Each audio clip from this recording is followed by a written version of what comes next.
লেবাননের হিজবুল্লাহর মহাসচিব সৈয়দ হাসান নাসরুল্লাহ ইসরায়েলকে বিশ্বের মানচিত্র থেকে মুছে ফেলার হুমকি দেওয়ার পর এবার চাঞ্চল্যকর এক প্রতিবেদন প্রকাশ করেছে ব্রিটিশ দৈনিক টেলিগ্রাফ। পত্রিকাটির প্রতিবেদনে বলা হয়েছে, ইসরায়েলে হামলা চালানোর জন্য গাজা, লেবানন, সিরিয়া এবং ইরাকে বিপুল পরিমাণ ক্ষেপণাস্ত্র মজুত করছে ইরান সমর্থিত বিভিন্ন সশস্ত্র গোষ্ঠী। এই ক্ষেপণাস্ত্রের পরিমাণ প্রায় 2 লাখ। ধারণা করা হচ্ছে, ইসরায়েলের সাথে বড় ধরনের যুদ্ধ শুরু হলে চতুর্দিক থেকে হাজার হাজার ক্ষেপণাস্ত্র দিয়ে দেশটিতে হামলা চালাবে ইরান সমর্থিত এসব গোষ্ঠী। বিস্তারিত আবদাল হোসাইনের প্রতিবেদনে।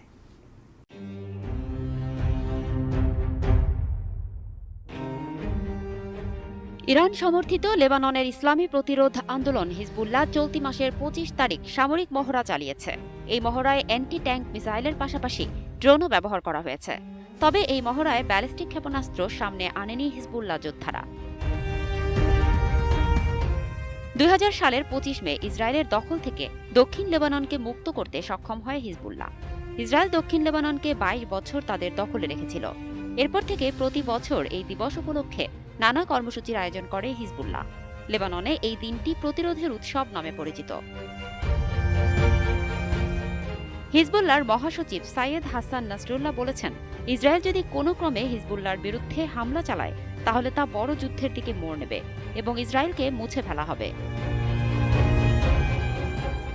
ইসরায়েলকে উদ্দেশ্য করে তিনি আরও বলেন, তোমরা আমাদেরকে হুমকি দিও না, বরং আমরা তোমাদেরকে বৃহত্তর যুদ্ধের বিষয়ে হুঁশিয়ারি করছি।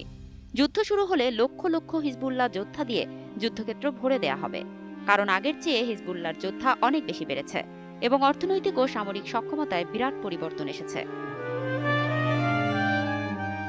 এদিকে ব্রিটিশ দৈনিক টেলিগ্রাম জানিয়েছে, ইসরায়েলে হামলা চালানোর জন্য গাজা, লেবানন, সিরিয়া এবং ইরাকে বিপুল পরিমাণ ক্ষেপণাস্ত্র মজুত করছে ইরান সমর্থিত সশস্ত্র গোষ্ঠী। সম্প্রতি সময়ে গাজা থেকে হামাস এবং ইসলামী জিহাদের রকেট হামলা বেড়ে যাওয়ায় দুশ্চিন্তা বাড়ছে ইসরায়েলের। ধারণা করা হচ্ছে, ভবিষ্যতে বড় ধরনের কোনো যুদ্ধ শুরু হলে ইসরায়েলকে ঘিরে থাকা ইরান সমর্থিত সংগঠনগুলো একযোগে হাজার হাজার ক্ষেপণাস্ত্র দিয়ে হামলা চালাতে পারে। এটি ঘটলে ইসরায়েল ধ্বংসস্তূপে পরিণত হতে পারে।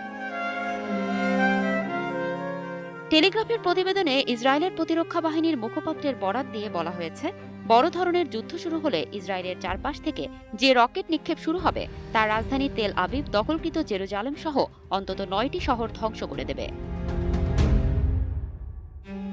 টেলিগ্রাফের ওই প্রতিবেদনে ইসরায়েলকে ঘিরে থাকা বিভিন্ন সশস্ত্র গোষ্ঠীর অবস্থান এবং তাদের সক্ষমতার কথাও উল্লেখ করা হয়েছে। এতে বলা হয়েছে, এই মুহূর্তে হিজবুল্লাহর হাতে 1,30,000 থেকে 1.5 লাখের মতো ক্ষেপণাস্ত্র রয়েছে।